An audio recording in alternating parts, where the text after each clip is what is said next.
अध्याय 36 आध्यात्मिक ऊर्जा विस्फोट। सार्थक ने चारों ओर घूरते हुए पूछा, अगला कौन है? घटनास्थल पर मौजूद कोई व्यक्ति कार्रवाई करने के लिए बेचैन था। लेवल 5 पीक के एक छात्र ने सोचा कि सार्थक गिरने ही वाला है और उसने सोचा कि वह अपनी बांस की छड़ी घुमाकर उसे अंतिम प्रहार कर सकता है। लेकिन जैसे ही वह आगे बढ़ा, सार्थक ने तिरस्कारपूर्वक कहा, तुम बहुत कमजोर हो, किसी और को आजमाओ। छात्र पीछे हटने को तैयार नहीं था। ये तो बस 2 कटोरी शराब से भरा मछली का सूप है। मेरे पास भी थोड़ा सा है, लेकिन मैं आपको चुनौती देना चाहता हूं। सार्थक की आंखें चमक उठी। जब तक सूप है, ले आओ। अगर मैं एक कदम पीछे हटता हूं तो तुम जीत जाओगे। 5वीं कक्षा के छात्र की आंखें चौड़ी हो गईं। आपने यही कहा था। वह चिल्लाया, अपनी परिष्कृत लोहे की छड़ी पकड़ी और मानो अपनी पूरी ताकत झोंकते हुए आगे बढ़ा। सार्थक ने तुरंत देखा कि उस व्यक्ति ने छड़ी में भारी मात्रा में आध्यात्मिक ऊर्जा एकत्रित कर ली थी। कब सार्थक का शरीर पीछे की ओर झुक गया, मानो वह पीछे हट रहा हो। लेकिन लेवल 6 तो लेवल 6 ही होता है। एक ही वार से लेवल 5 का छात्र जमीन पर गिर पड़ा। सार्थक, मैंने तुमसे कहा था कि मत आना। अमृता, सूप खत्म करो। एक होशियार छात्र ने सोचा कि सार्थक लगभग पीछे हट गया है और वह दौड़कर बोला, अब मेरी बारी है। मैं ही हूं, स्पष्ट रूप से मैं ही हूं। कुछ मिनट बाद अब किसी ने भी लेवल 5 मछुआरे को चुनौती नहीं दी। वे खून की उल्टी करने को तैयार थे। सार्थक पीछे हटने ही वाला था, लेकिन आखिरी क्षण में उसने वार रोक दिया और लाठी के एक ही वार से लेवल 5 मछुआरे को ढेर कर दिया। अमृता अपने बगल में रखे एक लौकी में लगातार आत्मा को निगलने वाला मछली का सूप डालती रही और मन ही मन बुदबुदाती रही, मैं तो बस सूप पीने में मदद करने आई हूं, मैं तो बस सूप पीने में मदद करने आई हूं। देखते ही देखते दर्शकों की भीड़ बढ़ती गई। खबर जंगल की आग की तरह फैल गई और कई लोग कैफेटेरिया की ओर चल पड़े। अमृता द्वारा भरे गए लौकी को पकड़े हुए सार्थक बीच बीच में घूंट भरते हुए बोला, और कोई? मैं सभी चुनौतियों को स्वीकार करता हूं। लेकिन किसी ने जवाब नहीं दिया। सार्थक ने फिर चिल्लाकर कहा, क्या साउथ कैंपस में एक भी योद्धा नहीं है? आपके लेवल 6 के उस्ताद कहाँ हैं? आपके लेवल -7 के उस्ताद कहाँ हैं? आप सब एक तरफ हट जाए, एक तरफ हट जाए। कुछ ही देर में भीड़ को एक तरफ धकेल दिया गया, क्योंकि 7 या 8 युवक गर्व और आत्मविश्वास से भरे हुए अंदर आ गए। किसी ने राहत की सांस ली, वे आखिरकार आ ही गए। एक अन्य व्यक्ति का आत्मविश्वास और बढ़ गया। अगर वे जल्द ही नहीं आए तो साउथ कैंपस की प्रतिष्ठा को नुकसान होगा। किसी ने कहा, इस बार सार्थक की हार निश्चित है। वह 1-2 लोगों को तो रोक सकता है, लेकिन क्या वह 10 या 8 लोगों का सामना कर पाएगा? अगर उसे थोड़ा भी आराम नहीं दिया गया तो क्या वह 2 लोगों से भी बच पाएगा? वह पहले ही बहुत देर से लड़ रहा है। मेरे साउथ कैंपस में गड़बड़ी पैदा करने की हिम्मत कौन कर रहा है? वक्ता ने सार्थक पर अपनी निगाहें गड़ाए रखीं। उसकी आंखों में कोई मित्रता नहीं थी। सार्थक, मैं सार्थक हूं, ईस्ट कैंपस का शीर्ष योद्धा। बचपन से ही लेवल 6 के प्रतिद्वंद्वियों के बीच अपराजित रहा हूं। मैं कभी हारा नहीं हूं और अब मैं हार की तलाश में आया हूं। अमृता ने आंखें घुमाईं। तुम भी कभी हारे नहीं। तुम तो बस दूसरे दर्जे के मछुआरे थे, तुमसे कोई नहीं लड़ता था। अगर तुम सावधान नहीं रहते तो मारे जाते। अब तक कैसे बच गए?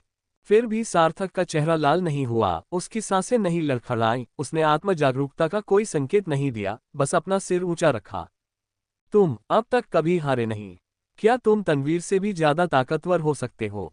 सार्थक बिल्कुल भी विचलित नहीं हुआ। तनवीर और मैं अच्छे भाई हैं। हमने कभी लड़ाई नहीं की। आज मैं पहाड़ से नीचे आया हूं, मेरा मकसद सिर्फ हार हासिल करना है। किसी ने उपहास उड़ाते हुए कहा, मैंने सुना है कि तुम पहले ही कई लड़ाइयां लड़ चुके हो, तुम्हारी आध्यात्मिक शक्ति समाप्त हो चुकी होगी। क्या तुम वाकई लड़ना चाहते हो? सार्थक, मैं जल्दी से आत्मसात कर लेता हूं, मेरी आध्यात्मिक ऊर्जा अनंत है। सबने आंखें घुमाईं। उन्होंने बेशर्म लोग तो देखे थे, लेकिन असीम आध्यात्मिक ऊर्जा का दावा करने वाला इतना बेशर्म इंसान पहले कभी नहीं देखा था। क्या तुम्हें लगता है कि तुम समुद्र के देवता हो? हाथ में लोहे की छड़ी लहराते हुए किसी ने कहा, चूंकि तुम लड़ना चाहते हो तो मैं तुमसे लड़ूंगा। हिम्मत रखो, हार मत मानो। सार्थक, जो आत्मसमर्पण करता है वह काया है। उन शब्दों ने वहां मौजूद सभी लोगों के दिलों में जोश भर दिया। उसे मार डालो, उसे कुचल दो, उसे पीट पीट कर मार डालो। वह इतना अहंकारी है कि आज यहां से जिंदा नहीं निकल पाएगा। सार्थक ने अपनी बांस की छड़ी को हाथ में पकड़े हुए आलस्य से कहा, अगर तुम संतुष्ट नहीं हो तो आकर मुझसे लड़ो। बीमार किसी ने अब और संकोच नहीं किया और सार्थक की ताकत का अंदाजा लगाने की कोशिश की। इस बार उन्होंने केवल सार्थक को छलांग लगाते, लगातार 3 लाठियां पटकते और चुनौती देने वाले को हवा में उछालते हुए देखा, यहां तक कि उसने लोहे की उस लाठी को भी मोड़ दिया। ये क्या बकवास है? क्या यह आदमी लोहे का बना है? वह अब भी इतना मजबूत कैसे है? सार्थक मुस्कुराया और बोला, अगला एक पल इंतजार करें। जैसे ही सार्थक अपनी अकड़ जारी रखने वाला था, तभी एक अधेड़ उम्र का आदमी 2 छात्रों को लेकर प्रकट हुआ। शिक्षक झो डिंग का चेहरा बिगड़ गया। उसने अभी अभी सुना था कि कोई उसे चुनौती देने के लिए स्कूल के गेट पर खड़ा है और उसे विश्वास नहीं हुआ था, लेकिन अब ऐसा लग रहा था कि उसे यकीन हो गया है। आत्मा निगलने वाली मछली का सूप बना रही युवती के पास कटोरियों का एक बड़ा ढेर लगा था और बड़ा लौकी अब भारी हो गया था। उसमें आत्मा निगलने वाले मछली के सूप की मात्रा अज्ञात थी। झो डिंग ने सार्थक को गौर से देखा और सोचा, ये तो पक्का 6ठी कक्षा का छात्र है। अगर यह 7वीं कक्षा का होता तो मुझे तुरंत पता चल जाता। झो डिंग ने लापरवाही से एक छात्र की ओर इशारा करते हुए कहा, चेन काई, तुम जाओ। चेन काय नामक लड़के के पास एक बांस की लाठी भी थी, जो 6ठी श्रेणी के अन्य हथियारों की तुलना में काफी मजबूत प्रतीत होती थी। चेन काय चिल्लाया, साउथ कैंपस चेन काय, तुमसे मुकाबला होगा। सार्थक ने अपनी आंखें थोड़ी सिकुड़ी और इसे गंभीरता से लेना शुरू कर दिया। बस बांस की छड़ी से आध्यात्मिक ऊर्जा का प्रवाह फूट पड़ा। सार्थक की सांसें थम गईं, उसका चेहरा पीला नहीं रहा, उसका शरीर कांपना बंद हो गया। छड़ी को अपनी ओर झूलते हुए देखकर उसने अपनी छड़ी उठा ली। हड़ताल ची की एक तीव्र तरंग फूट पड़ी, जिससे 5वीं कक्षा से नीचे के कई छात्र बार बार पीछे हटने लगे। सार्थक थोड़ा स्तब्ध रह गया। प्रतिद्वंदी की ताकत वाकई प्रभावशाली थी। वह लाठी चलाने की तकनीक को पहचान नहीं पाया, लेकिन उस जोरदार प्रहार के बाद शक्ति की एक दूसरी लहर आई, दोहरी ताकत का ऐसा प्रभाव जिसने उसे लगभग पीछे हटने पर मजबूर कर दिया। वाह, बहुत बढ़िया। सार्थक की आंखें चमक उठी, जबकि चेन काय के चेहरे का रंग एकदम बदल गया। क्या उसकी अपनी 8-10वीं ताकत का प्रहार भी उस आदमी को जरा सा भी हिला नहीं पाया? झो डिंग भी बेहद हैरान था। चेन काय के पास 3रे दर्जे की उच्च श्रेणी की आध्यात्मिक नस थी, जो संभवतः दक्षिण परिसर में 6ठे दर्जे की सबसे शक्तिशाली नस थी। फिर भी इस पहले दौर के मुकाबले में वह जरा सा भी फायदा नहीं उठा सका। सार्थक, 10,000 सेनाओं को पार करो। हड़ताल एक जोरदार धमाके के साथ चेन काय का चेहरा पीला पड़ गया। उसका पूरा शरीर कांपते हाथों के साथ जमीन पर दर्जनों मीटर तक घिसकता चला गया। एक लाठी के वार से इतना शक्तिशाली प्रहार संभव नहीं था। इतनी जबरदस्त शक्ति कैसे हो सकती है? यह 1000 जिन से भी अधिक होनी चाहिए। कर्मचारियों के बंटवारे से हुआशान अलग हो गया। सब लोग दंग रह गए। ये कैसी चाल थी? हुआशान कौन सा पर्वत है?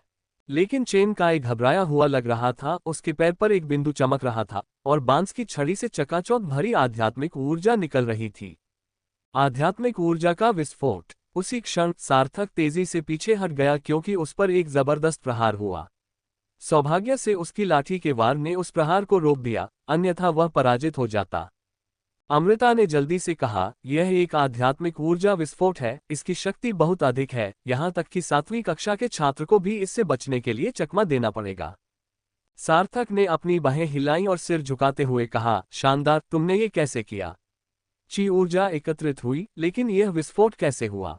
वह आध्यात्मिक ऊर्जा के विस्फोट का सीधा सामना कैसे कर सकता था? हे भगवान, क्या ये लोहे का बना है? यह इतना कठोर कैसे है? झो डिंग चकित रह गया। वो युवक कोई साधारण छात्र नहीं था। बिना किसी खरोंच के विस्फोट का सामना करना बॉडी रिफाइनिंग की पराकाष्ठा को दर्शाता है। सभी की विस्मय भरी निगाहों के बीच सार्थक की छड़ी का सिरा लगातार बढ़ती हुई आध्यात्मिक ऊर्जा से जगमगा रहा था। सार्थक, आध्यात्मिक ऊर्जा विस्फोट। झो डिंग ने कार्रवाई करते हुए एक हाथ से सार्थक के आध्यात्मिक ऊर्जा विस्फोट को कुचल दिया, लेकिन उसी क्षण में विशालची उसके हाथ की हथेली में उमड़ पड़ी, जिससे उसका हाथ जोर से पीछे की ओर उछल गया। हम चकनाचूर। ची का विस्फोट हुआ, लहरें उठी और सार्थक को 7-8 कदम पीछे धकेल दिया। सार्थक की आंखों में चमक आ गई। इतना शक्तिशाली, इतना ताकतवर। मैं खुद विस्फोट नहीं कर सकता था, लेकिन इस शिक्षक के हस्तक्षेप के कारण, अन्यथा मैं खो गया होता। झो डिंग को लगा जैसे उसकी इज्जत मिट्टी में मिल गई हो। वह 6ठी कक्षा के छात्र के आध्यात्मिक ऊर्जा विस्फोट को भी चकनाचूर करने में लगभग असफल रहा, वास्तव में बेहद शर्मनाक। झो डिंग ने आंखें सिकोड़ते हुए कहा, तुम्हारी युद्ध क्षमता लगभग 8वीं कक्षा के मछुआरे के स्तर की है, फिर भी तुम हमारे स्कूल के आत्मा को निगलने वाले मछली के सूप को खराब करने की हिम्मत करते हो। दफा हो जाओ। सस। आसपास खड़े छात्र आश्चर्य से हौंफने लगे। 8वीं कक्षा के मछुआरे जैसी ताकत। क्या वह अभी भी छात्र है? ये तो कुछ ज्यादा ही खतरनाक है। किसी ने संदेह जताया, अरे वाह, क्या ये तनवीर हो सकता है? तनवीर के अलावा ईस्ट कैंपस में इतना ताकतवर और कौन है? ये बदमाश 8वीं कक्षा के छात्र जैसा दिखने वाला लड़का 6ठी कक्षा का छात्र होने का नाटक करता है और हमसे मछली के सूप के पैसे वसूलता है। ठीक है, बेशर्म सार्थक, सूप का भुगतान करो। सार्थक, इतनी सारी बातें क्यों? मैं 6ठी कक्षा में पढ़ता हूँ, साफ तौर पर 6ठी कक्षा में। क्या मुझे अपनी जन्मजात दैवीय शक्ति के बारे में डींगे मारनी चाहिए? मैं तो शांत स्वभाव का हूँ। सार्थक ने झो डिंग की ओर देखा और झिझकते हुए मुस्कुराया, गुरुजी झो, दरअसल मैं यहाँ आध्यात्मिक ज्ञान प्राप्ति के लिए आया हूँ। मैंने अभी अभी आध्यात्मिक ऊर्जा विस्फोट की अपार शक्ति का अनुभव किया है और अब मुझे कुछ अंतर्दृष्टि प्राप्त हुई है, इसलिए मैं जा रहा हूँ। ठीक है। झो डिंग ने सार्थक को पकड़ते हुए पूछा, तुम कहाँ जा रहे हो? सार्थक, शिक्षक जी, मैं सचमुच 6ठी कक्षा में पढ़ता हूँ। आप खुद देख लीजिए। झो डिंग को कोई परवाह नहीं थी और वह उसे गोद में उठाकर चली गई।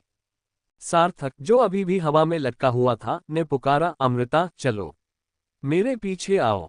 इस प्रकार तियानशुई विलेज के साउथ कैंपस कैफेटेरिया के प्रवेश द्वार पर छात्रों का एक समूह हवा में इधर उधर बिखर गया।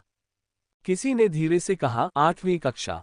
6ठी कक्षा की क्षमता 8वीं कक्षा के बराबर है। क्या ये सचमुच का विलक्षण प्रतिभा वाला बच्चा हो सकता है? अध्याय 37 छोटी लड़की को बहलाना। अध्याय 37 छोटी लड़की को बहलाना। झो डिंग सार्थक को एक खाली प्रशिक्षण मैदान में ले गया और फिर पूछा, तुम्हारी आध्यात्मिक ऊर्जा में क्या खराबी है? ये खत्म क्यों नहीं हो रही है? सार्थक ने तुरंत ईमानदारी से जवाब दिया, गुरुजी, मैं चीजों को जल्दी समझ लेता हूँ। मछली के सूप का एक घूंट पीकर ही मेरी आध्यात्मिक ऊर्जा फिर से भर जाती है। झो डिंग, बकवास, मैंने कभी ऐसे संविधान के बारे में नहीं सुना। सार्थक की आंखें चमक उठी, शिक्षक झो, ये सच है। मेरे शिक्षक प्रताप ने इसके बारे में सुना है। अगर आपको यकीन नहीं है तो आप अमृता से पूछ सकते हैं। उसके पिता हमारे पूर्वी परिसर में शिक्षक हैं।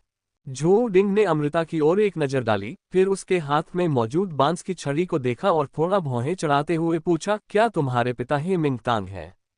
उद्धरण चिन्ह। अमृता बार बार सिर हिला रही थी, इस उम्मीद में कि शिक्षक आज हुई घटना के बारे में उसके पिता को नहीं बताएगा। झो डिंग, आपकी आध्यात्मिक नसों का वास्तविक स्तर क्या है? सार्थक, मैं निम्न स्तर 2 का छात्र हूँ। झो डिंग, बकवास है, परिवार की छोटी लड़की, तुम ही बताओ। अमृता भी कुछ उलझन में थी। उसे अच्छी तरह याद था कि सार्थक एक प्रथम श्रेणी की श्रेष्ठ आध्यात्मिक धारा थी, तो फिर वह द्वितीय श्रेणी की कैसे हो गई?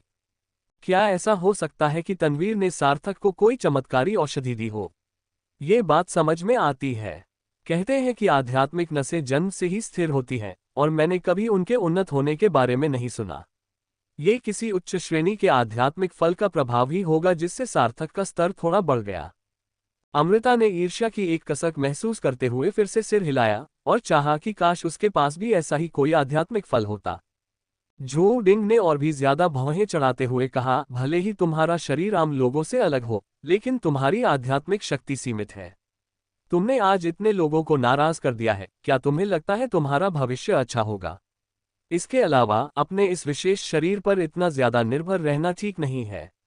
अगर एक दिन तुम्हारे शरीर में कोई समस्या आ जाए तो क्या होगा?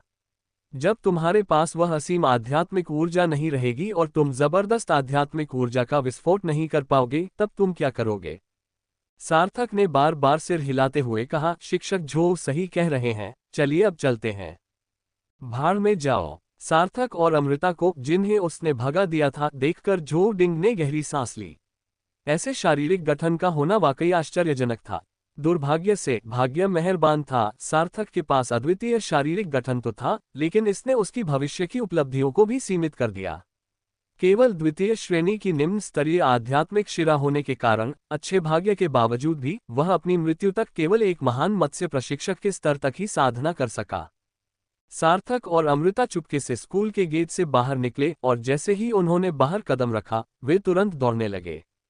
सार्थक, क्या हम अभी भी नॉर्थ कैंपस और वेस्ट कैंपस जा रहे हैं? अमृता दौड़ते हुए सिर हिलाते हुए बोली, मैं नहीं जा रही, मैं नहीं जा रही। इस बार हम भाग्यशाली रहे, बस हमें ही निशाना बनाया गया। अगली बार शायद हम इतने भाग्यशाली न हों। सार्थक ने इस बारे में सोचा और महसूस किया कि वह वास्तव में बहुत अहंकारी हो रहा था क्योंकि वे किसी और के क्षेत्र में थे। हालांकि जब सार्थक को मछली के सूप से भरे बड़े लौकी की याद आई, तो उसने तुरंत पूछा, हमारे पास मछली का सूप कितना है? अमृता की आंखों में चमक आ गई। कुल 29 कटोरे। सार्थक, हूँ, सिर्फ 29 कटोरी? मुझे तो ऐसा लग रहा है कि मैं पहले ही बहुत सारी खा चुका हूँ। अमृता ने आंखें घुमाई। तुम्हारा मतलब क्या है कि तुमने कई लोगों से लड़ाई की? तुमने तो साफ तौर पर कई लोगों को धोखा दिया। असली लड़ाई तो आखिरी वाली थी, जिसमें इस आदमी ने स्पिरिट ब्लास्ट तकनीक सीखी। हालांकि अमृता सार्थक को कुछ भी बताने वाली नहीं थी। कम से कम उसके पिता ने उसे यह सलाह दी थी कि यदि उसका स्तर 7 से नीचे है तो वह इस युद्ध कौशल पर विचार न करे। एक कोने में सार्थक और अमृता दोनों के पास एक एक लौकी थी। सार्थक को 20 कटोरी मिली क्योंकि लड़ाई उसी ने शुरू की थी। लेकिन झो डिंग ने अनुमान लगाया कि अमृता के पिता की वजह से उन्हें आसानी से छोड़ दिया गया, इसलिए सार्थक ने अमृता को ज्यादा हिस्सा दे दिया। अपना पेय आधा ही पी पाने के बाद सार्थक और नहीं पी सका, इसलिए उसने विषय बदलते हुए पूछा, अमृता, आध्यात्मिक ऊर्जा का विस्फोट क्या होता है? मुझे अभी अभी ऐसा लगा जैसे मैं अपना नियंत्रण खो रहा हूं। सौभाग्य से गुरु झो ने हस्तक्षेप किया, अन्यथा परिणाम गंभीर हो सकते थे।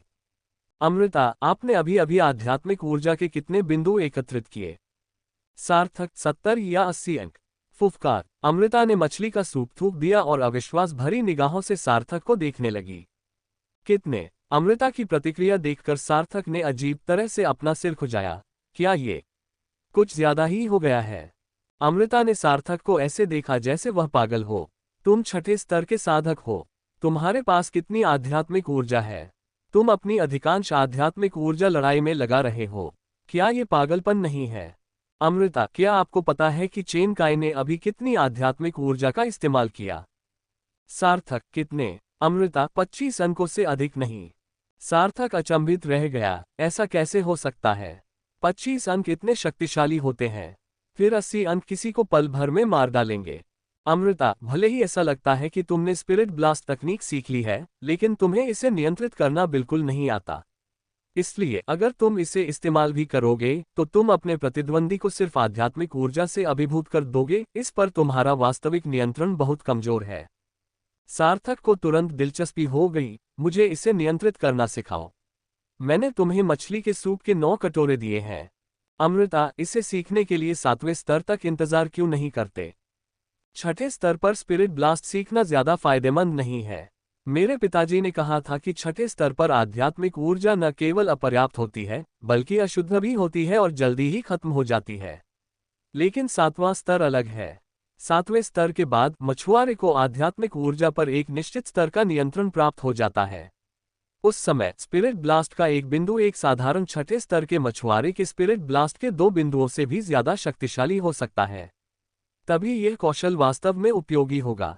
सार्थक, यह अद्भुत है। सार्थक को याद आया कि चेन काय का प्रदर्शन पहले से ही काफी प्रभावशाली था। उसने लगभग एक ही वार में उसे हरा दिया था, जिससे वह वास्तव में चौंक गया था।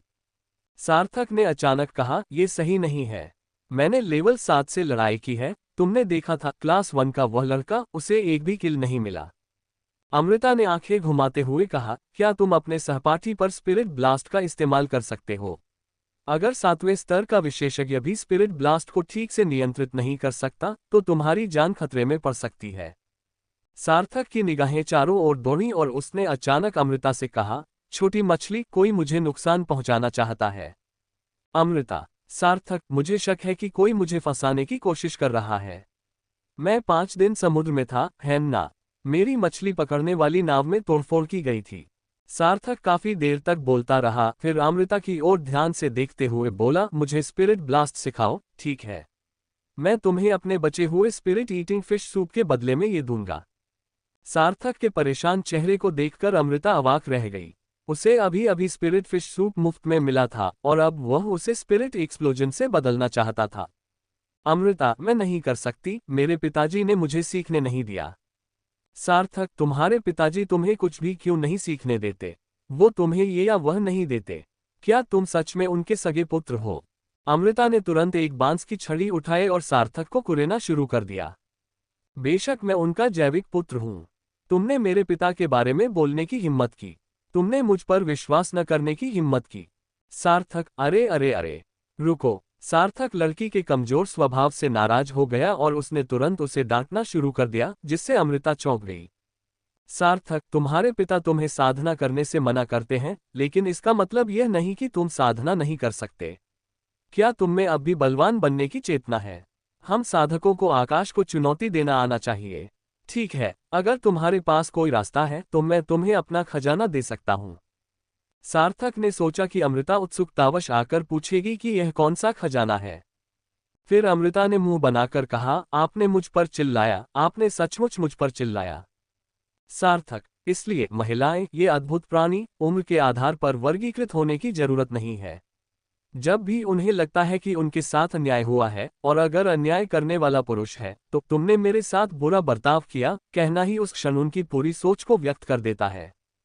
सार्थक चुपचाप सोलफिश सूप पीता रहा। ऐसा लग रहा था कि वह जल्दी ठीक नहीं हो पाएगा। अमृता मन ही मन बुदबुदाई, तुम मुझ पर चिल्लाई। तुमने तो मुझे चोरी करने के लिए भी उकसाया और मेरे पिताजी पर विश्वास भी नहीं किया। सबसे महत्वपूर्ण बात, तुम मुझ पर चिल्लाई। लगातार हो रही टोका टोकी के कारण सार्थक अपनी मछली का सूप भी खत्म नहीं कर पाया, इसलिए उसने एक छोटी बोतल निकाली और कहा, मैं तुमसे अदला बदली करूंगा। अमृता के व्यथित चेहरे का भाव तुरंत बदल गया, उसकी आंखें चौड़ी हो गईं। ये iron fish body refining fluid है। अमृता चौंक कर हॉर्न उठी। Iron fish body refining liquid, यह आयरनहेड फिश के दिमाग से बना था। कहा जाता था कि इस तरल की एक छोटी बोतल निकालने के लिए भी दर्जनों वयस्क आयरनहेड फिश की आवश्यकता होती थी। सार्थक के पास सचमुच ऐसा खजाना था। अमृता ने उसे पकड़ने के लिए हाथ बढ़ाया। सार्थक ने झट से अपना हाथ पीछे खींच लिया। और बर्स्ट के बारे में अमृता ने नाक सिकोड़ी, फिर सार्थक को घूरते हुए बोली, मुझे सच में नहीं पता कैसे, लेकिन ये पूरी तरह से बेकाबू नहीं है। दरअसल आध्यात्मिक ऊर्जा विस्फोट की कुंजी आध्यात्मिक ऊर्जा पर नियंत्रण है। जब तक आपके पास अपनी आध्यात्मिक ऊर्जा पर पर्याप्त नियंत्रण है, आध्यात्मिक ऊर्जा विस्फोट बहुत आसान होगा। सार्थक ने जल्दी से पूछा, हम इसे कैसे नियंत्रित करें? अमृता, मुझे भी ठीक से समझ नहीं आ रहा। बात आध्यात्मिक ऊर्जा का अधिक उपयोग करने की है। उदाहरण के लिए, जब हम मछली पकड़ते हैं तो कांटा फेंकना, रील खींचना और हुक को खींचना, ये सभी नियंत्रण के तरीके हैं। अगर आप आध्यात्मिक ऊर्जा के विस्फोटों के उपयोग के बारे में जानकारी चाहते हैं, तो iron fish body refining liquid की एक बोतल आपके लिए पर्याप्त नहीं होगी। वैसे भी आपके पास तो आधी ही बोतल है। सार्थक की इच्छा और तीव्र हो गई। हालांकि iron fish body refining liquid एक अनमोल वस्तु थी, लेकिन स्पिरिचुअल ची एक्सप्लोजन के सामने वह फीकी पड़ गई। वह चीज उसके लिए जीवन रक्षक तकनीक थी, उसे हर हाल में उसे हासिल करना था। सार्थक ने प्यार से कहा, अमृता, हमारे बीच अच्छे संबंध हैं, है ना? अमृता ने चेतावनी देते हुए कहा, यह बुरा है। सार्थक, तुम्हें क्या लगता है कि तुम यूं ही आकर मेरे लिए मुसीबत खड़ी कर सकते हो? अगर तुम्हारे पापा को पता चल गया तो? धिक्कार है। अमृता, मैं तो बस यहां से गुजर रही थी। ठीक है, आपको क्या चाहिए? सार्थक ने शरारती अंदाज में कहा, अरे, मैं आध्यात्मिक ऊर्जा को नियंत्रित करने के कुछ टिप्स लिख लूं। भविष्य में कोई भी अच्छी जानकारी मिलते ही मैं सबसे पहले तुम्हारे साथ साझा करूंगा। नहीं, सार्थक ने समझाते हुए कहा, अमृता, मछली पकड़ने का मुकदमा जल्द ही शुरू होने वाला है। मुकदमे के दौरान उन्हें इस बात से कोई फर्क नहीं पड़ेगा कि तुम्हारा पिता कौन है। कैसा रहेगा अगर मैं तुम्हें एक ऐसी गोली दे दूं जिससे तुम्हारी आत्मा को शक्ति मिले? क्या आपके पास आत्मा को तरोताजा करने वाली गोली है? अमृता ने आश्चर्य से कहा। सार्थक, कैसा है? अमृता, लेकिन। सार्थक, ठीक है, बस इतना ही काफी है। 2। अमृता, नहीं, मेरे पिताजी। सार्थक, 3, इससे ज्यादा मैं नहीं ले सकता। एक आत्मा को पुनःपूर्ति करने वाली गोली के लिए 2 मध्यम श्रेणी के मोतियों की आवश्यकता होती है। अध्याय 38 एकांत कारावास कक्ष में एक छेद कर दिया गया था। अंततः अमृता मान गई और सार्थक को धीरे धीरे यह एहसास होने लगा कि वह लड़की धनलोभी है। इसका कारण उसके पिता का अत्यधिक कठोर अनुशासन था, विशेष रूप से साधना के क्षेत्र में। उसके पिता अमृता को एक महान मछुआरा बनाने के लिए बेहद सख्त थे, जिसके कारण लड़की में सुख सुविधाओं के प्रति अत्यधिक लालसा पैदा हो गई थी। उस समय हे मिंगटान स्कूल में पढ़ा रहे थे। वे दोनों चुपके से अमृता के घर में घुस गए। आधे घंटे बाद अमृता घबराकर घर से बाहर भागी। अमृता को अपराधबोध हो रहा था। उसने एक छोटी पुस्तिका को कसकर पकड़ लिया और कहा, लो, मुझे बस यही मिला है। जल्दी करो और यहाँ से निकल जाओ, वरना अगर मेरी माँ को पता चल गया तो मैं बहुत बड़ी मुसीबत में पड़ जाऊंगी। सार्थक ने एक रहस्यमयी मुस्कान दी। शाबाश। अगली बार जब आत्मा निगलने वाली मछली का सूप बनेगा तो मैं तुम्हारे साथ थोड़ा सा साझा करूंगा। स्कूल के गेट पर दोनों के चेहरे पर मुस्कान थी। अमृता को 3 आध्यात्मिक ऊर्जावर्धक गोलियां मिली थीं और सार्थक ने आध्यात्मिक ऊर्जा का उपयोग करना सीख लिया था। दोनों को लगा कि उन्हें बहुत लाभ हुआ है। अमृता। अचानक स्कूल के गेट के पीछे से एक कठोर फटकार सुनाई दी। आह, पिताजी। हे मिंगटान की आंखें गुस्से से धधक रही थीं जब उसने अपनी निकम्मी बेटी को घोर निराशा से देखा, साथ ही सार्थक को भी दुर्भावना भरी निगाहों से घूरा। सार्थक की हालत भी कुछ खास अच्छी नहीं थी। उसकी मुस्कान एकदम गायब हो गई। उसने प्रताप का बेरुखा चेहरा देखा और फिर प्रताप के बगल में साउथ कैंपस के शिक्षक को देखा।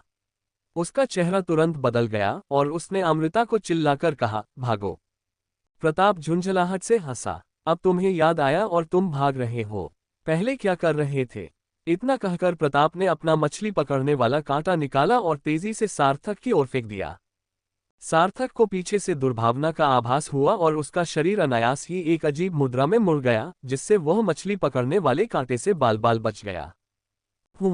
हे मिंगटान समेत तीनों मछुआरे हैरानी से चिल्ला उठे। एक मामूली छठे स्तर का मछुआरा प्रताप के कांटे से कैसे बच सकता है? प्रताप आम मछली पकड़ने के इलाकों का माहिर था, जो कोई छोटी बात नहीं थी। वह 30 साल की उम्र के आसपास का मछुआरा था, जिसमें एक अनुभवी मछुआरे जैसी ताकत थी, और हो सकता है कि 40 साल की उम्र से पहले ही वह एक उस्ताद मछुआरा बन जाए।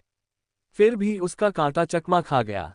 प्रताप को थोड़ी शर्मिंदगी महसूस हुई। तभी अचानक मछली पकड़ने वाली लाइन पर ऊर्जा की एक लहर सी आई और फूश की आवाज के साथ हुक मुड़ा और सार्थक की ओर और भी तेज गति से बढ़ गया। सार्थक को बहुत पसीना आ रहा था। मैं तो बस मछली का सूप लेने गया था, क्या इस तरह की झंझट से मेरा स्वागत करना जरूरी है? उसने मन ही मन सोचा, लेकिन तभी उसका शरीर एक तरफ पलट गया और वह बल बल मछली के कांटे से बच गया। प्रताप तुरंत शर्म से लाल हो गया, लेकिन आश्चर्यचकित भी था। ये बच्चा इतना फुर्तीला कैसे हो सकता है?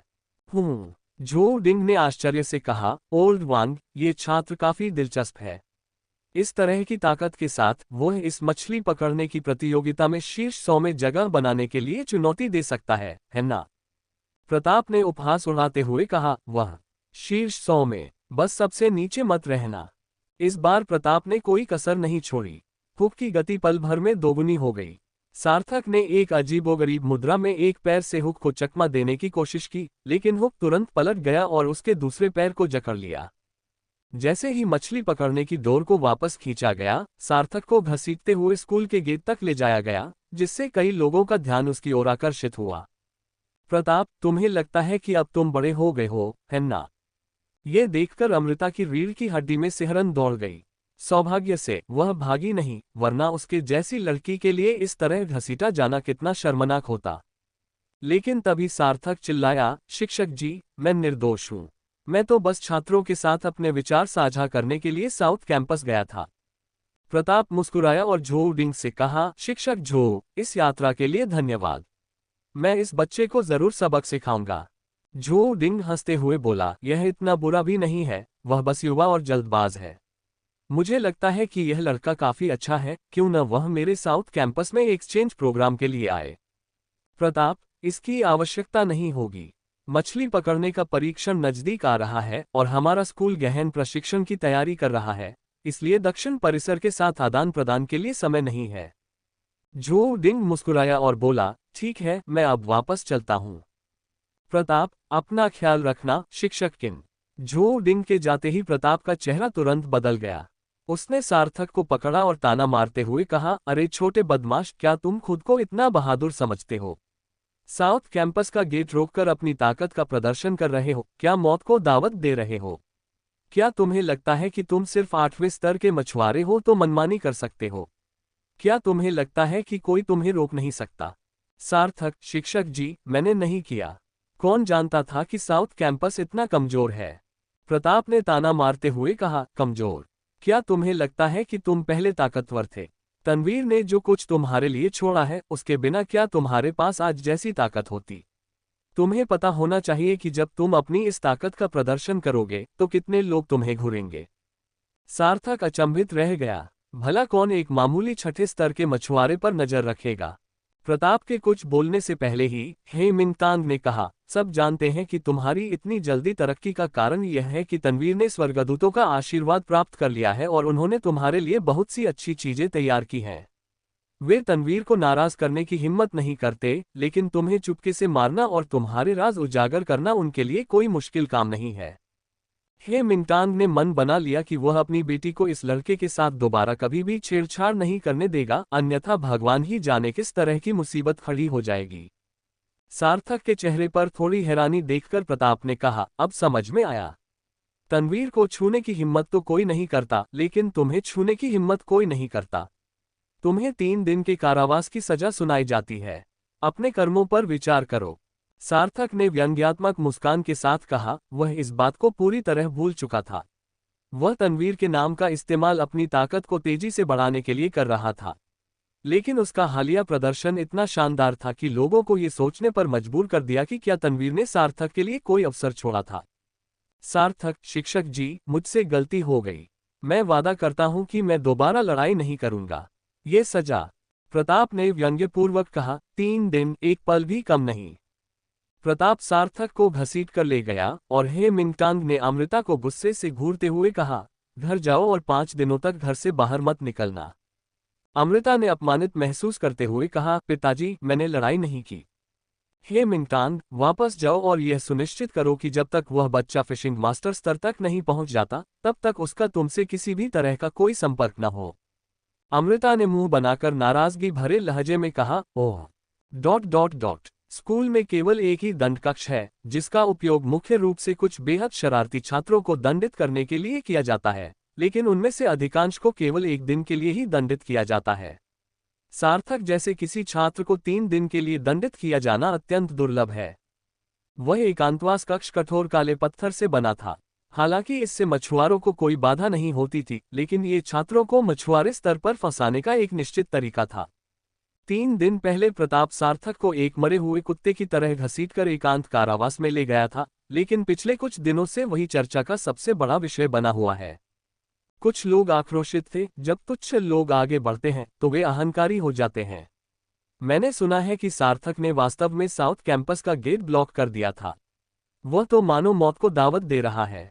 कुछ लोगों ने मजाक में कहा, मैंने सुना है कि अगर साउथ कैंपस के शिक्षकों ने उसे जाने नहीं दिया होता तो ये लड़का कभी वापस नहीं आता। कई लोग आते जाते समय एकांत कारावास कक्ष में झांकते थे, लेकिन अंदर इतना अंधेरा था कि कुछ भी दिखाई नहीं देता था। हालांकि सार्थक को दरवाजे पर लोगों के हंसने और व्यंग्य करने की आवाजें सुनाई देती रहीं। रूपेश के करीबी दोस्तों में से एक, झो शियाओ, एकांत कारावास कक्ष की दरार से झांकते हुए व्यंग्यपूर्वक बोला, अरे सार्थक, क्या तुम्हारा मानसिक संतुलन बिगड़ गया है? पास ही खड़े किसी व्यक्ति ने मजाक में कहा, हो सकता है कि वह मौत से डरा हुआ न हो, लेकिन देखते हैं कि क्या वह फिर से घमंड करने की हिम्मत करता है। जो व्यक्ति बाहरी ताकतों पर निर्भर रहता है, क्या वह सचमुच सोचता है कि वह महानता के लिए पैदा हुआ है? ...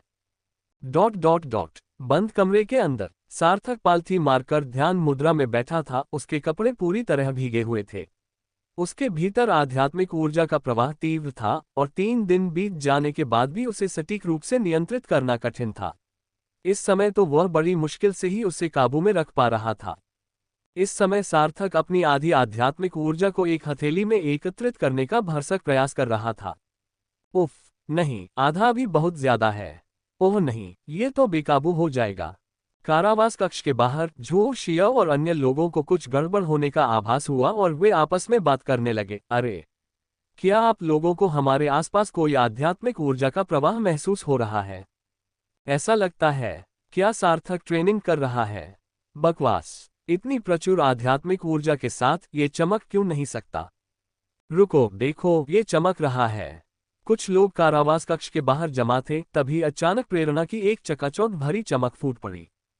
टकराना। झो शियाओ और बाकी लोग अभी भी इस बात से अनजान थे कि क्या हो रहा है। उन्हें बस इतना महसूस हो रहा था कि वे हवा में तैर रहे हैं, मानो उड़ रहे हों। स्कूल में जोरदार धमाके की गूंज सुनाई दी। कई लोगों ने झो शियाओ और अन्य लोगों को हवा में उछलते हुए देखा, और अगले ही पल वे बेहोश हो गए। एकांत कारावास कक्ष पूरी तरह से फट गया, जिससे लगभग आधे व्यक्ति की ऊंचाई का छेद हो गया। लगभग उसी समय स्कूल के दर्जनों शिक्षक घटनास्थल पर पहुंचे। जब प्रताप और अन्य लोग पहुंचे, तो उन्होंने जल्दी से झो शियाओ और अन्य लोगों की जांच की, फिर राहत की एक लंबी सांस ली और कहा, इन्हें इलाज के लिए भेज दो। ये सब खत्म हो गया है। कई शिक्षकों ने गंभीरता से एकांत कारावास कक्ष के दरवाजे में बने बड़े छेद की ओर देखा, जहां से सरसराहट की आवाजें सुनाई दे रही थीं। तभी अचानक सबने देखा कि सार्थक, जो धूल से सना हुआ था और जिसके बाल बिखरे हुए थे, उस छेद से बाहर रेंग कर निकला। सार्थक मन ही मन सोचने लगा कि उसने आध्यात्मिक ऊर्जा के विस्फोट की शक्ति को कमाका था। ये सचमुच बहुत शक्तिशाली था। इस समय उसके शरीर में लगभग 110 आध्यात्मिक ऊर्जा थी, और इसने पहले ही इतनी शक्ति का विस्फोट कर दिया था। अगर यह अपनी पूरी शक्ति के साथ विस्फोट कर दे तो क्या होगा? पूरा कारावास कक्ष शायद चकनाचूर हो जाएगा। प्रताप और बाकी लोगों की पलकें फड़क उठीं। इतनी शक्ति होने के बावजूद यह आदमी पूरी तरह से सुरक्षित था। सार्थक ने ऊपर देखा और एक पल के लिए स्तब्ध रह गया, फिर हाथ हिलाकर बोला, हाय, बहुत दिनों बाद मिले। अध्याय 39 टाइगर हेड गिरोह से जबरन वसूली। कार्यालय। सार्थक वहां बिखरे बालों के साथ खड़ा था, उसकी आंखें इधर उधर घूम रही थीं। प्रताप ने सख्ती से कहा, मुझे बताओ, तुम्हें स्पिरिट ब्लास्ट तकनीक किसने सिखाई? इस बार तो कोई सोच भी नहीं सकता था कि तनवीर ने सार्थक को रेकी बर्स्ट की बुनियादी बातें सिखाई थीं। पिछली बार साउथ कैंपस के शिक्षक ने साफ साफ कह दिया था कि सार्थक ने लड़ाई के दौरान मौके पर ही यह सीखा था और उसे रेकी बर्स्ट के बारे में बिल्कुल भी जानकारी नहीं थी। सार्थक, गुरुजी, मैंने 3 दिन एकांत में रहकर गहन चिंतन किया और फिर मुझे एक आध्यात्मिक अनुभूति हुई। स्मैक। फिर मैंने प्रताप को सार्थक के सिर पर थप्पड़ मारते देखा। ये तो सरासर बेशर्मी है। उसे 3 दिन के लिए एकांत कारावास में रखा गया था, लेकिन तुम्हारे मुंह से ये 3 दिन का एकांतवास बन गया। बकवास। ये किस तरह का ज्ञानोदय है? आध्यात्मिक ऊर्जा विस्फोट एक तकनीक है जिसके लिए अभ्यास की आवश्यकता होती है। क्या आपको लगता है कि आप इसे बस यूं ही प्राप्त कर लेंगे? सार्थक, शिक्षक, मैंने वास्तव में इसका पता खुद ही लगा लिया। मैं पिछले 3 दिनों से एकांत कारावास में था। प्रताप अवाक रह गया, एक पल के लिए भी इस बात का खंडन नहीं कर सका। जी हाँ, स्कूल लौटते ही इस बच्चे को अकेले कमरे में बंद कर दिया गया था। क्या सच में उसने ये सब खुद ही पता लगाया था? हालांकि उसी दफ्तर में काम करने वाले हे मिंगटान के चेहरे पर उदासी छाई हुई थी। उन्हें लग रहा था कि कुछ गड़बड़ है। उनकी बेटी पिछले कुछ दिनों से उनसे बच रही थी। उनके बीच कोई रिश्ता नहीं था। प्रताप ने इस पर ज्यादा ध्यान नहीं दिया और कड़े शब्दों में कहा, अरे बदमाश, क्या तुम्हें पता है कि हम 7वें स्तर से नीचे वालों को आध्यात्मिक ऊर्जा विस्फोट क्यों नहीं सिखाते? पहली बात तो ये कि उनकी आध्यात्मिक ऊर्जा अपर्याप्त होती है, दूसरी बात उनकी नसों की शक्ति अपर्याप्त होती है, और तीसरी बात आध्यात्मिक ऊर्जा विस्फोट का अभ्यास करने के लिए बहुत दक्षता की आवश्यकता होती है। आध्यात्मिक ऊर्जा विस्फोट सभी तकनीकों में सबसे सरल है, लेकिन क्या तुमने कभी 7वें स्तर से नीचे के किसी मछुआरे को इसका इस्तेमाल करते देखा है? सार्थक ने अपना सिर नीचे झुकाया, उसके दांत नफरत से खुजली कर रहे थे। तुम्हें मेरा सिर पीटना अच्छा लगता है ना? ठीक है, तुम बहादुर हो। रुको, जब मैं काफी बहादुर हो जाऊंगा तब मैं तुम्हारा सिर फोड़ दूंगा। रुको। उसकी नसों की ताकत काफी नहीं थी, इसीलिए तो उसकी पूरी बाह में दर्द हो रहा था, मानो उसकी नसें फट रही हों। तो क्या यह उसकी नसों की ताकत की कमी थी? फिर उसे बस अपनी नसों को मजबूत करने की जरूरत थी। सार्थक, मैं यहाँ हूँ। स्मैक। क्या तुम मेरी कही बात को अनसुना कर रहे हो? क्या तुम दिवास्वप्न देखने की हिम्मत करते हो? सार्थक ने शरारती मुस्कान के साथ मन ही मन सोचा, प्रताप, कमीने। देखते हैं, एक दिन तेरा सिर फोड़ दूंगा। ... सार्थक कार्यालय से निकलते ही सीधे घर गया ताकि भूत मोती ला सके। भूत सीप का सार एक ही भूत मोती में समाहित था, जिसका प्रभाव नाड़ियों को मजबूत करना था। यदि यह प्रभाव वास्तव में असाधारण था, तो इसका अर्थ यह था कि उसके भीतर की आध्यात्मिक ऊर्जा को मुक्त करना अब कोई समस्या नहीं रहेगी। पिछली बार जो हुआ उसके बाद सार्थक अधिक सतर्क हो गया। उसे निशाना बनाए जाने का डर था, इसलिए उसने पूरे रास्ते चुपचाप अपना ध्यान भटकाया। उस समय सार्थक एक बड़े पेड़ के पीछे छिपा हुआ था और ये देखने के लिए चारों ओर देख रहा था कि कहीं उसे किसी ने देख तो नहीं लिया। मेरे युवा मित्र, क्या तुम सार्थक हो? अचानक सार्थक के पीछे से किसी ने बात की, जिससे वह इतना भयभीत हो गया कि उसने तुरंत अपनी बैंगनी बांस की छड़ी उठा ली। घबराओ मत मेरे युवा मित्र, मेरा इरादा तुम्हें नुकसान पहुंचाने का नहीं है। जब सार्थक ने गौर से देखा तो उसे एक तगड़ा आदमी दिखाई दिया जो बछड़े जितना बड़ा था, लेकिन यह आदमी भोला भाला तो बिल्कुल नहीं था। उस तगड़े आदमी के चेहरे पर 3 निशान थे, एक उसके आधे चेहरे पर, एक उसकी एक आंख पर, और तीसरा, जो उससे भी ज्यादा भयानक था, उसने उसका मुंह फाड़ दिया था। हालांकि वह घाव भर चुका था, फिर भी वह वाकई डरावना था। सार्थक, तुम कौन हो? उस हटे कट्टे आदमी ने जबरदस्ती मुस्कुराते हुए कहा, मैं ली जू हूं, टाइगर हेड गैंग का निकम्मा सरदार। कुछ दिन पहले मेरे गिरोह के सदस्यों ने घमंड दिखाया और तुम्हें, मेरे दोस्त, अपमानित किया। आशा है तुम मुझे माफ कर दोगे और भूल जाओगे। तुम्हें जो भी चाहिए टाइगर हेड गैंग उसे मुहैया करा सकता है, हम तुम्हें देने में जरा भी संकोच नहीं करेंगे। सार्थक समझ गया, वे माफी मांगने आए थे। ऐसा लगता था कि टाइगर हेड गैंग को तनवीर के साथ उसके रिश्ते के बारे में पता था, इसलिए गैंग लीडर माफी मांगने के लिए व्यक्तिगत रूप से आया था। अगर यह मामला सामने न आता तो टाइगर हेड गैंग आसानी से उनका सफाया कर सकता था। दुर्भाग्य से उन्होंने अपना मौका गंवा दिया और इसका फायदा उठाने में नाकाम रहे। और अब जब उन्होंने यह मौका गंवा दिया है तो उन्हें इसकी भरपाई करनी होगी। सार्थक ने राहत की सांस ली, तो ये चीफ ली हैं। चीफ ली खुद आए हैं तो मैं हंगामा क्यों न करूं? हालांकि गैंगे और बाकी लोगों ने पिछले कुछ दिनों में हमें कई बार उकसाया है। मुझे उम्मीद है कि चीफ ली उन्हें ठीक से काबू में रखेंगे, वरना इससे टाइगर हेड गैंग की प्रतिष्ठा को बहुत नुकसान होगा। ली जू ने गुस्से से भरे चेहरे के साथ मुस्कुराते हुए कहा, बेशक मेरे युवा मित्र, तुम उन्हें तियानशुई कस्बे में फिर कभी नहीं देख पाओगे। सार्थक का दिल जोर से धड़कने लगा। इसका क्या मतलब था? क्या वे सब मर गए थे? मैंने पहले सुना था कि टाइगर हेड गैंग लगातार बुरे काम करता रहता है और जो लोग उन्हें नाराज करते हैं उन्हें मछलियों के खाने के लिए समुद्र में फेंक दिया जाता है। अब जब मैंने इसे देखा तो मुझे डर लग रहा है कि वे सचमुच दोषी हैं। मैंने कभी नहीं सोचा था कि ली जू इतना निर्दयी होगा। हालांकि सार्थक की निगाहें चारों ओर घूम रही थीं और वह इस आदमी से लगभग डर गया था।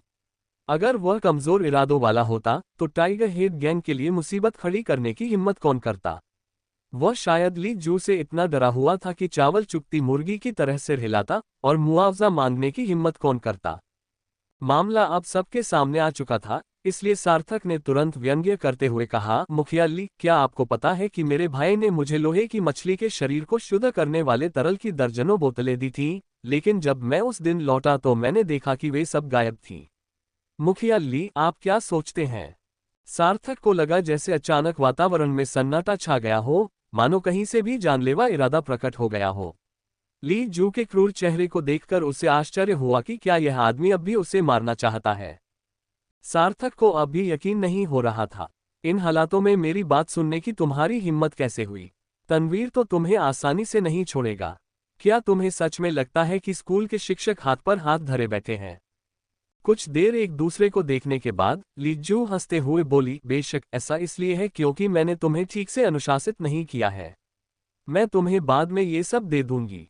सार्थक, और कुछ नहीं है, बस कुछ कम गुणवत्ता वाले मोती और कुछ मन को तरोताजा करने वाली गोलियां, बस इतना ही।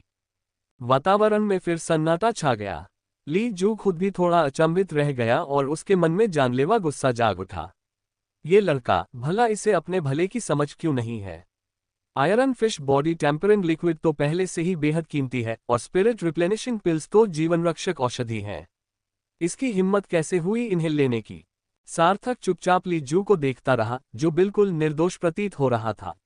उसे सच में विश्वास नहीं था कि ली जू कोई हरकत करने की हिम्मत करेगा। ली जू ने दांत पीसते हुए कहा, ठीक है, टाइगर हेड गैंग मुआवजा देगा। आशा है तुम अपना ख्याल रखोगे मेरे युवा मित्र। सार्थक मुस्कुराया और बोला, अलविदा चीफ ली, मुझे बाहर तक छोड़ने की जरूरत नहीं है। कुछ क्षण बाद ली जू उसी स्थान पर पुनः प्रकट हुआ। उसकी निगाहें ठंडेपन से उस दिशा पर टिकी थी जहां से सार्थक गया था। अचानक उसने अपने बगल में खड़े एक विशाल पेड़ पर मुक्का मारा। जोरदार आवाज के साथ विशाल पेड़ का तना 2 टुकड़ों में टूट गया। ली जू के बगल में खड़े एक व्यक्ति ने गंभीर भाव से कहा, मुखिया, ये लड़का हद पार कर रहा है, ये हमसे जबरदस्ती पैसे वसूल रहा है। आपका अधीनस्थ। चुप रहो। ली जू ने खुद को शांत करते हुए कहा, पैसा तो बस एक बाहरी चीज है, सबसे जरूरी है जिंदा रहना। तनवीर ज्यादा दिन नहीं रुकेगा, उसकी प्रतिभा जागृत होते ही वो अपने आप चला जाएगा। हाँ, कौन जाने कब लौटेगा, देखते हैं तब ये लड़का कितना घमंडी हो जाएगा। सार्थक बहुत खुश था। दर्जनों बोतलें iron fish body tempering liquid tiger head gang ने तो वाकई बहुत उदारता दिखाए। 108 बॉडी टेम्परिंग फ्रेगमेंट्स की उसकी भावी साधना निश्चित रूप से दोगुनी प्रभावी होगी। ये कहना जरूरी है कि टाइगर हेड गैंग बहुत तेज है। उन्होंने सुबह जो सामान ऑर्डर किया था वह दोपहर तक डिलीवर हो गया था। सार्थक ने सामानों पर सरसरी नजर डाली और उसमें iron fish body tempering liquid की 10 बोतलें, 50 मध्यम श्रेणी के मोती और 5 स्पिरिट रिप्लेनिशिंग पिल्स पाईं। ली जू, आप बूढ़े आदमी। सार्थक गुस्से से कांप रहा था। मैंने तुमसे कहा था कि iron fish body tempering liquid की दर्जनों बोतलें हैं, सिर्फ 10 नहीं। और उन 5 स्पिरिट रिप्लेनिशिंग पिल्स का क्या तुम मुझे टालने की कोशिश कर रहे हो? उसे इस बात का जरा भी अंदाजा नहीं था कि सार्थक ने ली जू के साथ वाकई अन्याय किया था। Iron fish body tempering liquid इतनी आसानी से नहीं मिलता था, और जिसे वह एक बेकार स्पिरिट रिप्लेनिशिंग पिल समझता था वही दूसरों के लिए जीवन रक्षक औषधि थी। 5 गोलियां ही किसी को खून की उल्टी कराने के लिए काफी थीं।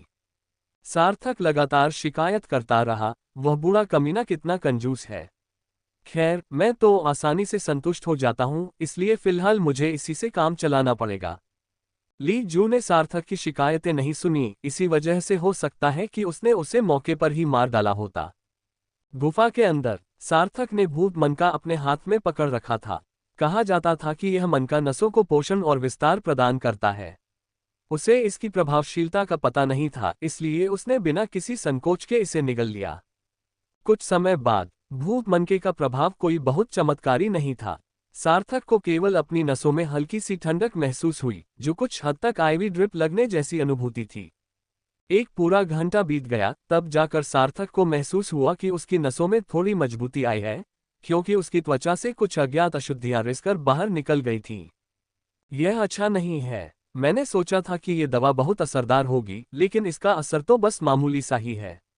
लगता है कि कम से कम 5, 6, 7 या 8 गोलियां एक साथ लेनी होंगी। बात बस इतनी सी है कि सार्थक इस समय क्या सोच रहा है, ये किसी और को नहीं पता, वरना वे उसे जरूर मार डालते। नसों को मजबूत करने वाली एक अनमोल औषधि अत्यंत दुर्लभ है, फिर भी यह आदमी शिकायत कर रहा है कि इसका असर पर्याप्त नहीं है। 3 दिन बाद तियानशुई कस्बे के लटकते द्वीप पर स्थित एक चट्टानी गुफा के अंदर से चटकने की आवाजें आ रही थीं। एक युवक जमीन पर पड़ा था, उसके कपड़े भीगे हुए थे और वह हौंफ रहा था। कौन जाने उसने अभी अभी क्या अनुभव किया था। वाह, आखिरकार थोड़ी सफलता मिल ही गई। हाँ, इस बार तो मैं सचमुच अपने साथियों के बीच अजय साबित होऊंगा। सार्थक ने आंकड़ों का अध्ययन किया। स्वामी सार्थक, स्तर 6 मध्यम स्तर का मछुआरा। आध्यात्मिक ऊर्जा 1288-249। आध्यात्मिक नस स्तर 2 निम्न श्रेणी अपग्रेड करने योग्य। हथियार बैंगनी बांस की छड़ी। मुख्य साधना तकनीक शून्य मछली पकड़ने की तकनीक का पहला अध्याय, जिसका शीर्षक है हुकिंग तकनीक नश्वर स्तरीय दिव्य रैंक। उन्हें पहले ही इस अवरोध का आभास हो चुका था और वाकई उनकी आध्यात्मिक ऊर्जा 249 अंकों पर अटकी हुई थी और आगे कोई प्रगति नहीं हो पा रही थी। दूसरी ओर सार्थक को लग रहा था कि वह इस अवरोध को तोड़ सकते हैं, लेकिन इसके लिए बहुत अधिक आध्यात्मिक ऊर्जा की आवश्यकता थी और उनकी अपनी आध्यात्मिक ऊर्जा की खपत काफी भयावह थी। उनके पास केवल 1000 से अधिक आध्यात्मिक ऊर्जा बची होना वाकई चिंताजनक था। ऐसा लगता है कि अब फिर से यात्रा शुरू करने का समय आ गया है। ओह, मुझे आपके वोटों की जरूरत है। अध्याय 40। क्या ये स्ट्रॉबेरी नहीं है? ली कोन बंदरगाह। क्या मुझे जहाज पर सवार होने की अनुमति नहीं है? बहन किन, चूंकि आपको लगातार 2 बार छोटी मछलियां मिली हैं और आपकी मछली पकड़ने वाली नाव में तोड़फोड़ की गई है, इसलिए निरीक्षण दल को संदेह है कि आपने कुछ लोगों को नाराज किया होगा, इसलिए फिलहाल आपको समुद्र में जाने की आवश्यकता नहीं है। इसके अलावा आपकी मछली पकड़ने की परीक्षा में केवल 9 दिन बचे हैं। मेरा सुझाव है कि आप इस समय का उपयोग अपनी साधना को मजबूत करने के लिए करें। सार्थक, क्या उन्हें पता चला कि यह किसने किया? सिस्टर किन, कोई सबूत नहीं है, लेकिन हमारे पास टाइगर हेड गैंग पर संदेह करने के आधार हैं। Tiger head gang. सार्थक की आंखें ठंडी पड़ गईं, जवाब ने उसे चौंकाया नहीं।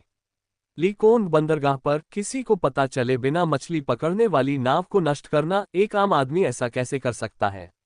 इस विचार के साथ ली जू से उसने जो कुछ भी हासिल किया था वह उसे बिल्कुल तुच्छ लगा। तो फिर बहन किन, मैं पहले वापस चलती हूँ। अगर वह समुद्र में नहीं जा सकता था तो उसके पास आध्यात्मिक ऊर्जा स्पिरिचुअल ची की आय का कोई स्रोत नहीं था जिसे सार्थक स्वीकार नहीं कर सकता था। बाजार में नाश्ते पीने की दुकानें पहले से ही अपना सामान बेच रही थीं, भीड़ चहल पहल में इधर उधर घूम रही थी। अचानक सार्थक ने किसी को चिल्लाते हुए सुना, पानी बिक रहा है, पानी बिक रहा है, साफ बारिश का पानी, 20 समुद्री सिक्के प्रति जिन, पहले आओ पहले पाओ, केवल 500 जिन बचे हैं। किसी ने मोलभाव करते हुए कहा, मालिक 20 समुद्री सिक्के, बहुत ज्यादा। क्या कुछ दिन पहले बारिश नहीं हुई थी? आपकी कीमत तो बहुत ही ज्यादा है। एक और व्यक्ति ने कहा, बूढ़े किन, इसे मुझे 18 साल की उम्र में दे दो और मैं 10 जिन ले लूंगा। बूढ़े किन ने हंसते हुए कहा, महंगा। पिछली बारिश तो आधा महीना पहले हुई थी, ये 500 जिन मैंने खुद जुटाए हैं। आजकल समुद्र शांत है, कौन जाने अगली बारिश के लिए हमें और आधा महीना इंतजार करना पड़ेगा या नहीं। पानी तो और महंगा ही होगा। 20 सिक्के, कोई मोलभाव नहीं, अगर चाहो तो खरीद लो। भीड़ थोड़ी शांत हो गई। फिर किसी ने कहा, छोड़ो बूढ़े किन, मुझे 20 जिन दे दो। मेरे लिए 10 जिन, मैं 50 लूंगा। सार्थक अवाक रह गया जब 500 जिन पानी 2 मिनट से भी कम समय में बिक गया। उसने गहरी सांस ली, क्या पैसा इतनी जल्दी आ जाता है? कुछ ही मिनटों में उस आदमी ने एक मध्यम श्रेणी का मोती कमा लिया। क्या पानी की कीमत अब इतनी हो गई है? देखा जाए तो सस्पेंडेड आइलैंड किसी भूमिगत जल स्रोत से जुड़ा हुआ नहीं है, यह आकाश में तैरता हुआ एक द्वीप है जिसका कोई प्राकृतिक जल स्रोत नहीं है। ये केवल समुद्र से वाष्पीकृत होकर बनने वाली वर्षा पर निर्भर करता है। लेकिन यहाँ वर्षा आश्चर्यजनक रूप से अनियमित है, जिसके कारण पानी की गंभीर कमी है। सार्थक के दिमाग में विचार कौंध रहे थे, यहाँ तो समुद्र का पानी असीमित था। अगर इसे छान लिया जाए तो क्या यह एक बड़ी दौलत नहीं होगी? जब वह योजना बना रहा था तभी उसकी नजर एक भिखारी पर पड़ी। रुको, कुछ गड़बड़ है। लटका हुआ द्वीप, सब लोग खेती करो, भला भिखारी आएगा कहाँ से? भिखारी बेहद गंदा था और लड़खड़ाते हुए चलते समय उसके हाथ में एक टूटा हुआ कटोरा खड़खड़ा रहा था। जैसे ही उसने सार्थक को देखा, उसकी आंखों में दहशत कौंध गई। वो पीछे हट गया और भागने की कोशिश करने लगा। सार्थक, रुको, हिलना मत। भिखारी ने तुरंत दया की भीख मांगी, मुझे बख्श दीजिए युवा गुरुजी, मुझे पहले ही संप्रदाय से निष्कासित कर दिया गया है। सार्थक ने पलकें झपकाईं। भाई गैंग। भिखारी ने अपना सिर बेतहाशा हिलाया। लिटिल गैंग, मुझे बस लिटिल गैंग ही कहो। सार्थक, तुम मरे नहीं हो। ये शब्द सुनकर ली गैंग के पैर कांपने लगे, तो तुम सचमुच मुझे मारना चाहते थे? जब से उसे पता चला था कि सार्थक तनवीर का भाई है, उसके सारे साथी मारे जा चुके थे। ली गैंग ने जिंदा रहने के लिए सब कुछ दांव पर लगा दिया था। फिर टाइगर हेड गैंग ने उसे 3 दिन तक एक खंभे पर लटकाए रखा। पूर्वी बाजार में एक मामूली शख्स होने और कई लोगों द्वारा पहचाने जाने के कारण वह मौत से बच गया। फिर भी ली जू ने उसे गैंग से निकाल दिया था। उसकी हृदय नस टूट गई थी और उसकी ताकत 10% से भी कम रह गई थी, बेहद दयनीय हालत में। ली गैंग ने सार्थक का पैर पकड़ लिया और बोली, युवा स्वामी कृपया, मैं मर नहीं सकती। लिटिल रेड मेरा इंतजार कर रही है कि मैं उससे खाना खिलाऊं। अगर मैं चली गई तो कोई और उसे मुझसे छीन लेगा। सार्थक, कौन कहता है कि मैं तुम्हें मार रहा हूं? मैं तो एक दयालु आत्मा हूं। ली गैंग ने मन ही मन कोसते हुए कहा, हे मेरे मूर्ख, अगर तुम न होते तो क्या मैं इस हालत में होता? सार्थक, तो टाइगर हेड गैंग ने तुम्हें निकाल दिया। ली गैंग ने दयनीय भाव से सिर हिलाया। उसकी आंखों में अभी भी भय था। वर्तमान सार्थक को नाराज करना आत्महत्या के समान था। सार्थक की आंखें चमक उठी। कैसा रहेगा अगर तुम अब से मेरे लिए काम करो? मैं ये सुनिश्चित करूंगा कि तुम अच्छा खाओ और उससे भी बेहतर पियो। हाँ हूँ। ली गैंग को आश्चर्य हुआ कि क्या उसने गलत सुना था। क्या सार्थक उसे मारने वाला था? क्या ये कोई चाल थी? सार्थक, घूरना बंद करो, खुद को साफ करो और मेरे घर आओ। अभी मेरे पास काम करने वालों की कमी है। मैं तुम्हें मौका दे रहा हूं, या तो इसे पकड़ो या मत पकड़ो। ली गैंग भले ही बदमाश था पर चालाक भी। सार्थक का साथ देना बिल्कुल, उसका मुन्हा बोला भाई तनवीर था। जब एक आदमी को धार्मिक ज्ञान प्राप्त हो जाता है तो उसके मुर्गे मुर्गियां और कुत्ते भी ऊपर उठ जाते हैं। सार्थक तो और भी ऊपर उठता।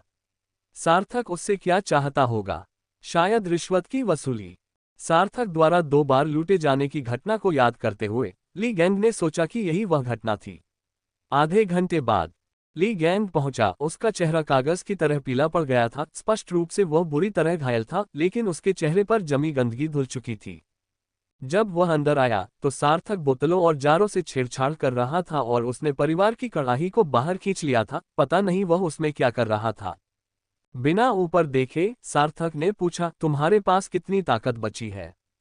ली गैंग हकलाते हुए बोला, लगभग एक द्वितीय स्तर के मछुआरे के बराबर। वह मरना चाहता था, भीख मांगना कभी नहीं, लेकिन सिर्फ एक साधारण मछुआरे की ताकत के साथ मछली पकड़ने जाना आत्महत्या के बराबर था। सार्थक ने आश्चर्य से अपना सिर उठाया। अपाहिज। ली गैंग का चेहरा गुस्से से लाल हो गया। खैर, रिकवरी की दवाएं अब बहुत महंगी हैं, प्रत्येक में 10 मध्यम श्रेणी के मोती। सार्थक ने ताना मारते हुए कहा, इसीलिए तो खलनायक का गुर्गा होने का मतलब है कि जैसे ही तुम किसी काम के नहीं रह जाते तुम्हें फेंक दिया जाता है। बोलते बोलते सार्थक ने 12 मध्यम श्रेणी के मोती निकाले और उन्हें ली गैंग के सामने रख दिया। मैं तुम्हारे घावों को भर सकता हूं, लेकिन विश्वासघात बर्दाश्त नहीं किया जाएगा।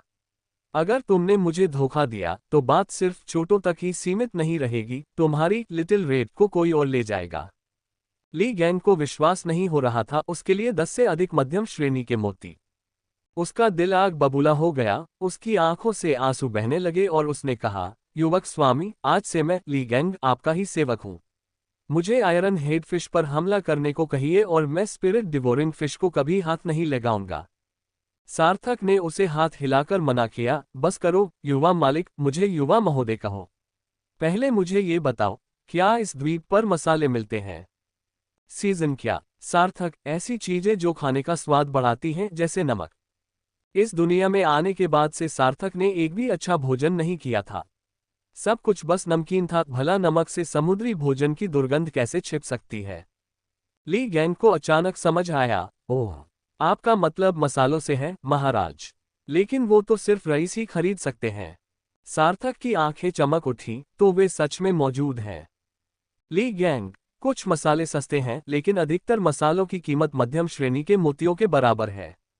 सार्थक निराश था। उसने बारबेक्यू का स्टॉल और आसुत जल का कारोबार शुरू करने की योजना बनाई थी, लेकिन मसालों की इतनी महंगी कीमत के कारण उसे खुद खाना बनाने से ही संतोष करना पड़ेगा। शराब के बारे में क्या? ली गैंग, शराब सस्ती है। मछली के सिर की शराब सिर्फ 30 समुद्री सिक्कों प्रति जिन है। क्या आप पीते हैं साहब? सार्थक, चलो पहले मुझे मसाले दिखाओ। सस्पेंडेड आइलैंड के दक्षिणी किनारे पर एक चट्टान के पास 1000 एकड़ का प्लांटेशन स्थित था। चारों ओर फैली हरी भरी हरियाली को देखकर सार्थक ने हैरानी से कहा, क्या यहाँ लोग खेती करते हैं? ली गैंग ने अपना सिर खुजाते हुए कहा, बिल्कुल नहीं। पहले तो कस्बे ने आध्यात्मिक औषधि उगाने की कोशिश की, लेकिन द्वीप का वातावरण शायद खराब था, सब कुछ बिगड़ गया। बहुत सी आध्यात्मिक औषधियां मसालों में बदल गईं। फिर भी कई लोग मसालों को भी एक प्रकार की आध्यात्मिक औषधि ही मानते हैं, इसलिए उनकी कीमत आसमान छू रही है। उस जगह को एक बूढ़ा आदमी देख रहा था, जो शराब का घड़ा पकड़े धूप में लेटा हुआ था, मानो उसने उन दोनों को अंदर आते हुए देखा ही न हो। सार्थक आगे बढ़ा और बोला, दादाजी, हम मसाले खरीदने आए हैं। बूढ़े आदमी ने एक आंख खोली, सार्थक की ओर देखा, फिर धूप सेंकने लगा, तुम इन्हें खरीद नहीं सकते। सार्थक का चेहरा उतर आया, वह इतना आश्वस्त कैसे हो सकता था? उसके पास अभी भी 40 या 50 मध्यम श्रेणी के मोती थे। बूढ़े आदमी ने हाथ उठाकर पास ही रखे एक लकड़ी के रैक की ओर इशारा करते हुए कहा, सब कुछ यही है, प्रति पीस के हिसाब से कीमत लगी है, प्रत्येक में एक मध्यम श्रेणी का मोती है। सार्थक उत्सुकता से चलकर पास आया, फिर स्तब्ध होकर देखता रह गया। ये किस तरह का मसाला है? ये तो स्ट्रॉबेरी है।